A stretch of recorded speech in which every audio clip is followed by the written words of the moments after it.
abra sua Bíblia no livro dos Salmos. Eu quero olhar com os irmãos o Salmo de número 90.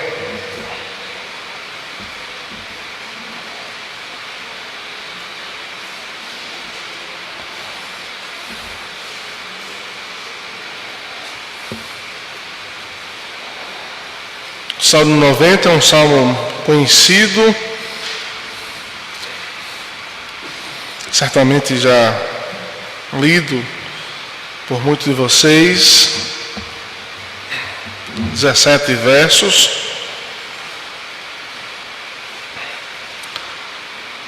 Senhor, Tu tens sido o nosso refúgio de geração em geração. Antes que os montes nascessem e se formassem a terra e o mundo, de eternidade a eternidade, Tu és Deus. Tu reduzes o homem ao pó e dizes: tornai filho dos homens. Pois 1000 anos aos teus olhos são como o dia de ontem que se foi e como a vigília da noite. Tu os arrastas na torrente, são como um sono, como a relva que floresce de madrugada. De madrugada viceja, a tarde murcha e seca, pois somos consumidos pela tua ira e pelo teu furor conturbados. Diante de ti puseste as nossas iniquidades e sob a luz do teu rosto os nossos pecados ocultos. Pois todos os nossos dias se passam na tua ira, acabam-se os anos como um breve pensamento. Os dias da nossa vida sobem a 70 anos, ou havendo vigor a 80. Neste caso, o melhor deles é canseiro e enfado, porque tudo passa rapidamente e nós voamos. Quem conhece o poder da tua ira e a tua cólera segundo o temor que te é devido? Ensina-nos a contar os nossos dias, para que alcancemos o coração sábio. Volta-te, Senhor. Até quando? Tem compaixão dos teus servos, sacia-nos de manhã com a tua benignidade, para que cantemos de júbilo e nos alegremos todos os dias. Alegra-nos por tantos dias, quanto nos tens afligido por tantos anos, quanto suportamos a adversidade. Aos teus servos apareçam as tuas obras e a seus filhos a tua glória. Seja sobre nós a graça do Senhor nosso Deus. Confirma sobre nós as obras das nossas mãos. Sim, confirma a obra das nossas mãos. Muito obrigado, Senhor Deus. Mais uma vez, a gratidão ao Senhor pela nossa vida. Acordar na manhã desse domingo e saber que nós temos um Criador, nós temos um pastor que cuida das nossas vidas e nós somos o teu povo, Senhor. O rebanho do pastoreio do Senhor. Que essa verdade que somos do Senhor e que o Senhor nos fez não fuja de nós. Não nos esqueçamos dessa verdade. E tenhamos alegria de desejar e esperar cada domingo para servir ao Senhor, para ouvir a Tua voz, para ter comunhão com os santos.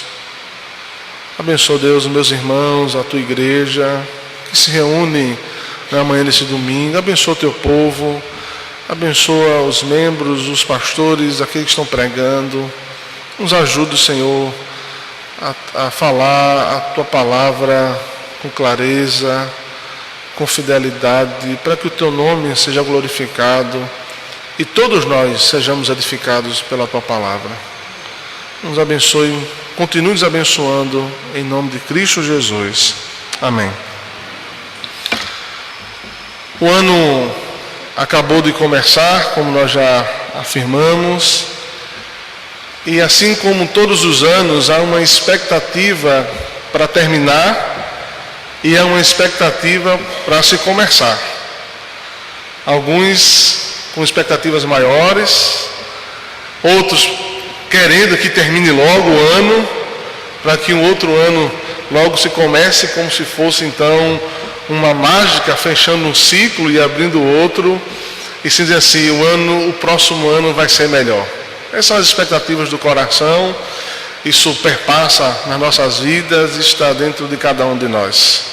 Pensando então nesse novo início de ano, e pensando de que sempre há essas expectativas, os sonhos, os projetos, então o Salmo 90 eu vejo como um guia muito importante para nossas vidas.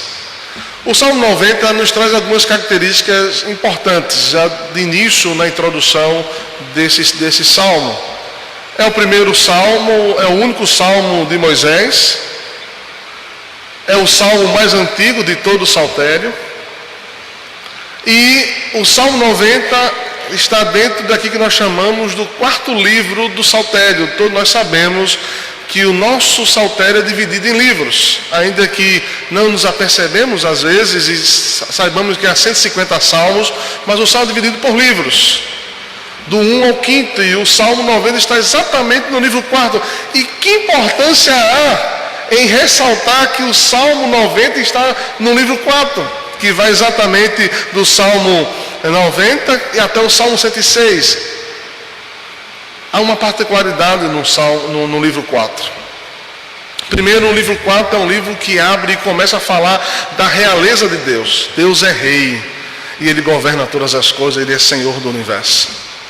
Mas também há um outro ponto interessante: o Salmo não só retrata ao Deus que é rei, e todos os salmos começam então a bendizer a esse Deus que é rei, mas há um entrelaçamento em alguns dos salmos que compõem o livro 4. Por exemplo, o Salmo 93, 95 e o Salmo 94 fala de que o Deus que é rei, que é governador, que é criador, o Yahvé, então, que é de fato o rei do universo, mas está uma característica de que esse rei, ele é refúgio do seu povo.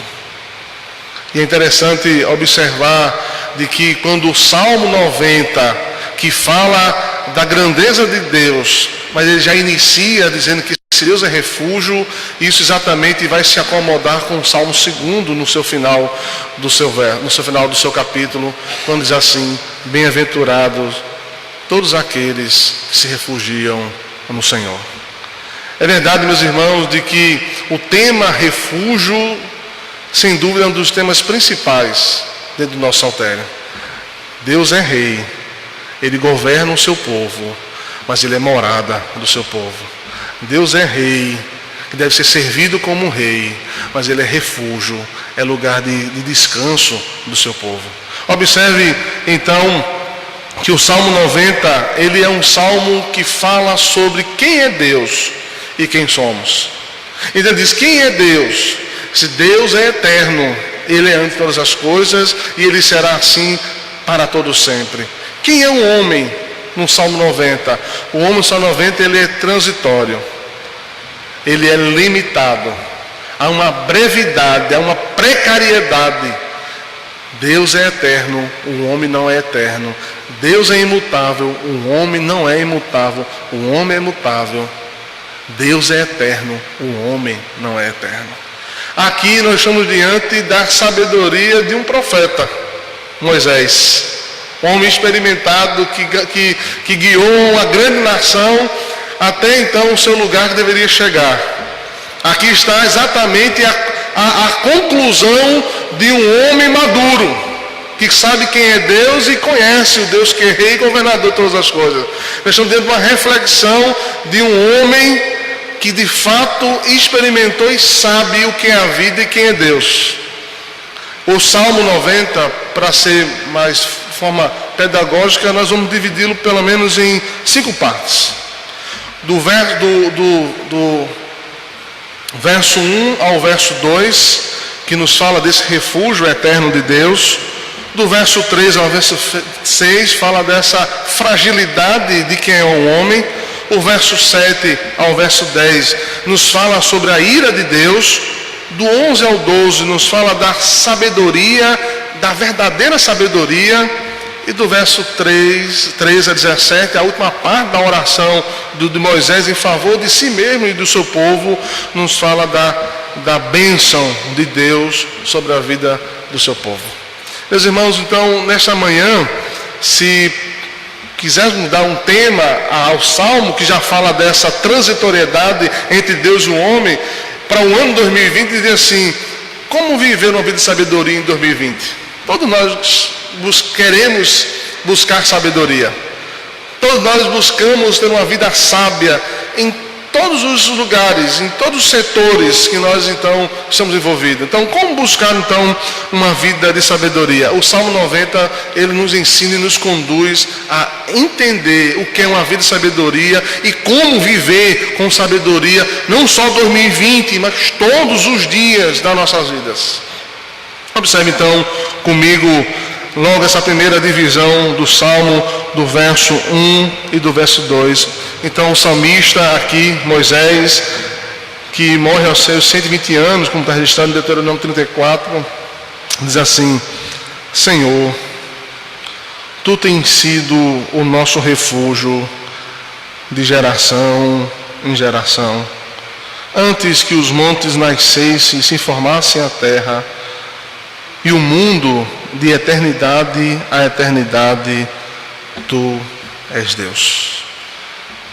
A expressão refúgio, quando aparece aqui no Salmo 90, ela tem como indicação primária o lugar da habitação de Deus celestial.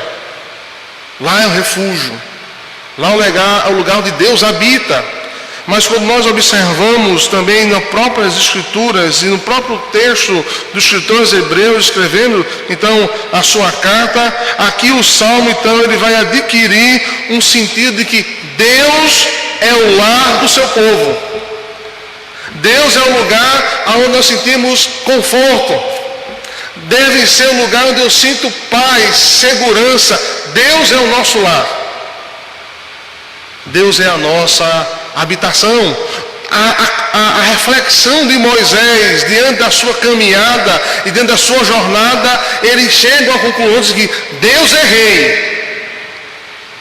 E como um rei deve ser adorado de forma devida. Isso está no Salmo 100.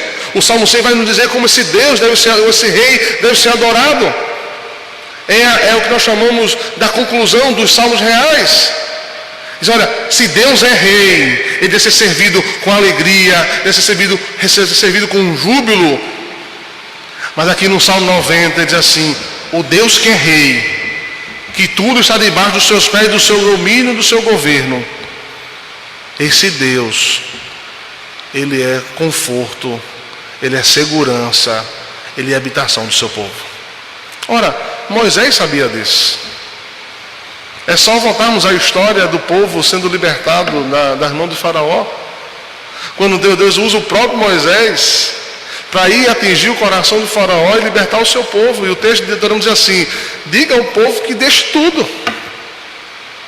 Porque agora eles vão aprender o que é depender de mim. E o povo caminha então pelo deserto sem nada. E de onde vem a provisão do povo de Israel? Do próprio Deus. Quando o povo estava com calor, o que é que se tinha para o povo? Nuvem. Se estava muito frio, o que é que tinha para o povo? Coluna. Moisés diz assim: olha, Deus ele é refúgio do seu povo. E olha só que ele diz assim: não é só refúgio de Israel, mas ele é refúgio de geração em geração. Porque ele foi para a nossa geração e a geração dos nossos filhos. Deus é a segurança do seu povo. E Moisés chega a uma outra conclusão logo no início do Salmo. Ele não é só refúgio, mas ele é eterno. Porque antes que tudo nascesse, ou fosse formado, já era Deus. Moisés reconhece de que o Deus que é rei, ele é rei eterno, como ele é refúgio eterno do seu povo. No Salmo 100, o salmo que vai fazer o clímax então dos salmos reais, no verso 3 é assim: o salmista: foi ele quem nos fez, dele somos o seu povo, rebanho do seu pastoreio. O que é que o salmista está dizendo assim? Olha, lembra Israel, não se esquece, nação de Israel, que Deus nos fez, nós somos dele. Ninguém aqui nasceu por acaso, ou ninguém é autoexistente. Você não se criou, você não se fez, nós somos feituras da mão do Deus que é o pastor. Não se esqueça disso, Israel. Não se esqueça disso. Que Ele é nosso refúgio e refúgio de geração. A vida de sabedoria proposta por Moisés no Salmo 90 começa com essa perspectiva. Reconhecer que Deus é refúgio das nossas vidas. É nosso lugar de habitação, é onde nós encontramos conforto e paz. Essa é a primeira parte. Agora observe que ele, depois de refletir sobre essa eternidade de Deus, essa transitoriedade da vida humana, nessa segunda parte, quando ele fala da fragilidade do homem, dos versos então 3 a 6, observe o que ele diz. O Deus que é eterno diz assim: tu reduzes o homem ao pó e dizes, tornai filho dos homens. Olha, o que é que Moisés está fazendo aqui, a não ser lembrando Gênesis, da criação do homem. De onde foi feito o homem? Do pó da terra. De onde é que diz Eclesiastes e outros textos? Para onde volta o homem? Para o pó da terra. Moisés diz assim: quem somos? Quem eu sou? Deus, eu sei que Ele é eterno, mas quem é o homem? Ele diz: é nada. Somos poeira. E para onde voltaremos também? Poeira. Isso é a reflexão de uma vida de sabedoria, de maturidade. Ele diz assim: quem é o homem? E aí observe que ele usa agora aquela figura, aquela imagem que já conhecemos de 1 Pedro 2, quando fala assim: por 1000 anos aos teus olhos são como o dia de ontem que se foi e como o dia da noite. 1000 anos, 1000 anos para o Senhor como se fosse um dia. E um dia como fosse 1000 anos, porque Deus está fora do tempo. Deus não está preso ao nosso tempo, à nossa cronologia, aos nossos minutos. Deus ultrapassa o tempo. Moisés diz assim: olha, a segunda verdade para a vida de sabedoria é reconhecer a eternidade de Deus. Deus é eterno e nós não somos eternos. Observe aqui que Moisés também traz uma outra reflexão importante para a nossa caminhada cristã e para a nossa vida de sabedoria, e para caminhar nesse mundo pós-moderno, que já vimos algumas coisas no início, na escola dominical. Ele diz assim: tu os arrasta na torrente, verso 5, são como um sono, como a relva que floresce de madrugada viceja e floresce, à tarde murcha e cega. Quem somos, meus irmãos? Quem é você? Quem sou eu? Somos comparados a uma flor, a uma planta que brota e que tem vigor por um tempo e logo murcha e seca e ninguém dá valor. Nós somos assim, nós somos breve. Alguém pode chegar a 120 anos, mas vai terminar a vida. Entrou no livro do recorde dos 130 anos, vai terminar a vida. Mas dizendo assim: eu tenho 120 anos, mas o Senhor é eterno e é de geração em geração. Interessante que Moisés dizendo assim: o Senhor não muda. Na sua essência, no seu ser, Ele é imutável. Nos seus decretos, na sua sabedoria, Deus não muda, mas nós mudamos. Somos uma flor que brota, amanhã não somos mais nada. Nós somos mutáveis. Deus é imutável. Isso é princípio de sabedoria para a nossa vida, meus irmãos. Deus não muda e nós mudamos. Agora observe que nessa reflexão do Salmo 90, na sua terceira parte, então ele chega num ponto importante, dos versos de 7 a 10. Então ele diz: pois somos consumidos pela tua ira e pelo teu furor conturbados. Diante de ti puseste as nossas iniquidades, sob a luz do teu rosto os nossos pecados ocultos. Pois todos os nossos dias se passam na tua ira, acabam-se os nossos anos como um breve pensamento. os dias da nossa vida sobem a 70 anos, ou havendo em vigor 80. Neste caso, o melhor deles é canseira e enfado. O que é que então Moisés está refletindo aqui nos versos de 7 a 10? Há um outro princípio de sabedoria aqui. Deus não tolera pecado. E nem os pecados ocultos são tolerados por Deus. Porque nos diz então, aqui no verso 8, que ele diz assim: até os pecados ocultos ele nos colocou à vista. Deus não tolera pecado no meio do seu povo. E muitas vezes assim, nós somos pecadores. Nós não somos eternos, nós somos mutáveis, e a ira de Deus está sobre nós, porque nós somos pecadores. E até os pecados ocultos são revelados a nós, porque Deus não permitirá pecado no meio do seu povo. Nós sabemos disso, está na história. É só ler a história de Israel, e o Senhor então punindo o seu povo com exílio. O povo passou por situações difíceis por causa de pecado, porque amava o Senhor, mas também amava outros deuses. O Senhor sempre então corrigiu o seu povo por causa do pecado, mas dizendo assim: olha só, a sabedoria se passa a entender que Deus não tolera pecado, Deus não aceita pecado, Ele vai purificar o seu povo, e os pecados ocultos também serão postos nas nossas vistas. E a ira de Deus está sobre nós, porque nós não somos nada. Nada somos. Estamos debaixo da ira do próprio Deus. Observe que no verso 10, ele agora vai prospectar aqui então um tempo de vigor. Ele diz assim: talvez você chegue a 70 anos. Moisés não estava muito desatualizado não, né? Porque um texto tão antigo desse, de fato a estimativa é até 80 anos, passa nos 90, chega a 100, mas há uma estimativa. Não, diz assim, você pode chegar a 70, tendo vigor, chega a 80. Ou seja, diz o seguinte: olha, pense numa coisa, a sua vida vai acabar. Ele é consciente disso. Ele diz: olha, eu preciso viver a minha vida com sabedoria, porque eu não sou eterno, eu sou mutável, eu ainda sou pecador. Olha que conjunto bonito, irmãos. Junta isso aqui tudo. Finito, mutável e pecador. É o que nós somos.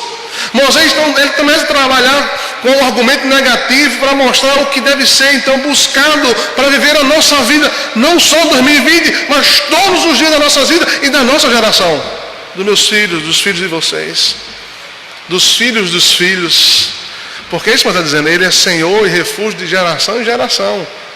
Ele é bondoso e fiel não só para uma geração, mas a oração de Moisés é que o Senhor abençoe as gerações futuras. Porque esse é o nosso quadro, esse é o nosso diagnóstico, essa é a nossa autoimagem. Nós não somos eternos, nós somos como um breve pensamento, nós somos como uma planta que murcha e seca e entramos debaixo da... E o Senhor não tolera pecado, e Ele põe até os pecados ocultos nas nossas vistas. Aí, na sua quarta parte, que é então aqui de fato é o que nós chamamos do ponto máximo, o clímax do Salmo 90, é o ponto onde que Moisés então chega na sua sabedoria e diz assim, olha só o que ele ainda diz: quem conhece o poder da tua ira? E a tua cólera, segundo o temor que te é devido? Moisés faz uma pergunta importante, assim: você de fato conhece a ira de Deus? Nós temos noção de quem é Deus? Esse Deus eterno, o Criador dos céus e da terra, o regente, o governador, o soberano. Nós de fato estamos conscientes de quem é Deus.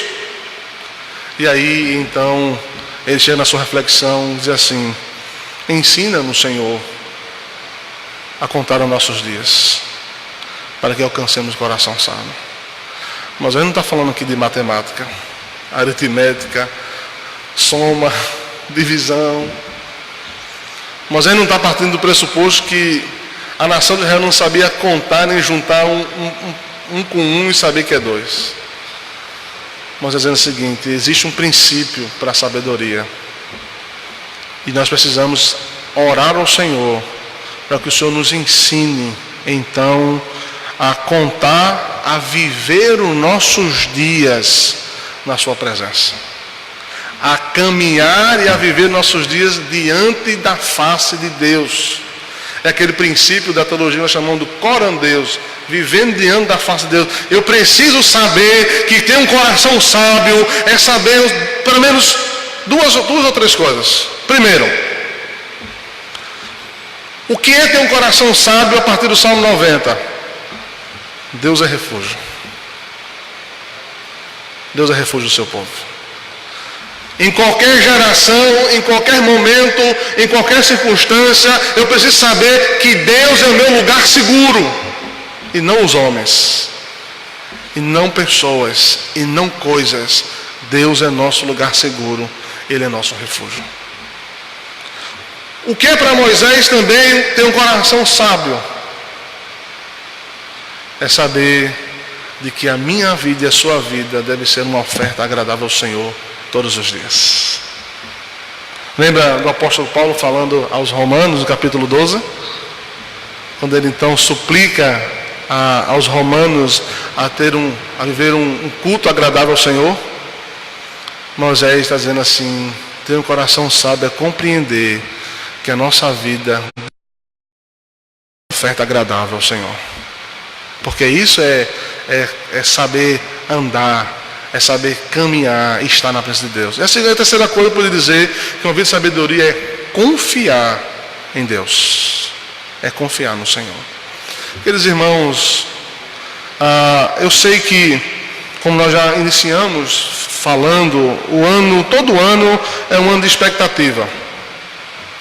Mas eu queria exortar o meu coração e o seu coração nesta manhã, que todos os seus projetos, sonhos, tudo que você planejou para 2020, você faça isso tendo seus dias diante do Senhor. E lembrando também que para Moisés um coração sábio também é saber que há uma brevidade nas nossas vidas. Nós temos um tempo aqui, nós estamos limitados e ainda temos a ira de Deus sobre nós. Então observe que nós vamos distinguir então sobre quem é Deus e quem somos. Quando eu não distingo isso, quem é Deus e quem somos, nós não temos um coração sábio e vivemos a nossa vida conforme o nosso próprio coração. E a nossa oração, Senhor, que o Senhor me ensine a andar na tua presença. A saber que o que eu faço em casa, no trabalho, aonde eu estiver, eu preciso fazer isso andando na tua presença. O Senhor me ensine a saber olhar o tempo, como nós falamos mais cedo. Que o Senhor me ensine a saber interpretar o tempo e fazer as escolhas certas e corretas para nossas vidas. Isso é um coração sábio, meus irmãos.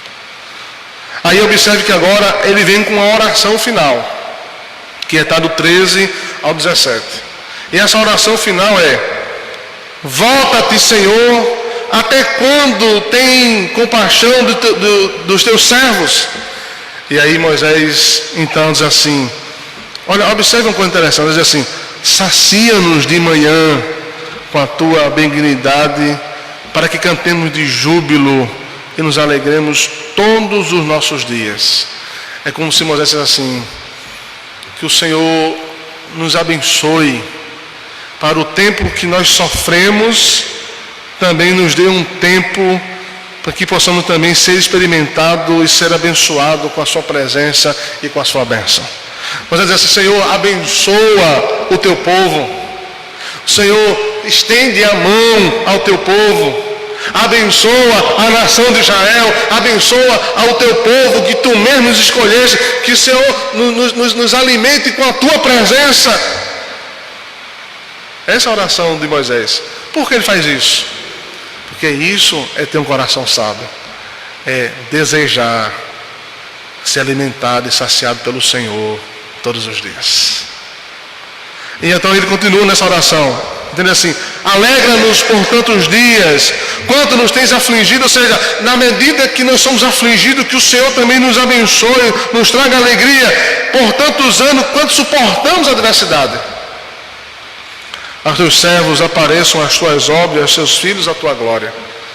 E aí, Moisés faz uma conclusão da oração, que ela é importante para a nossa caminhada, e diz assim: seja sobre nós a graça do Senhor, confirma sobre nós as obras das nossas mãos, sim, confirma as obras das nossas mãos. O que Moisés está orando aqui por conclusão do seu salmo, meus irmãos? Lembre-se de uma coisa: se o Senhor não abençoar as nossas obras, nós não teremos coração sábio. Se o Senhor não abençoar aquilo que nós estamos fazendo, nós não alcançaremos do Senhor um coração sábio. Não teremos paz, não teremos alegria. A oração de Moisés é: Senhor, abençoe as obras das nossas mãos. Que o Senhor nos abençoe, meus irmãos. Abençoe esta igreja, pastor, conselho, abençoe as nossas vidas, abençoe o seu povo. Que possamos entender que sabedoria, felicidade é saber viver nossos dias diante do Senhor, que é nosso refúgio. Que Ele nos abençoe.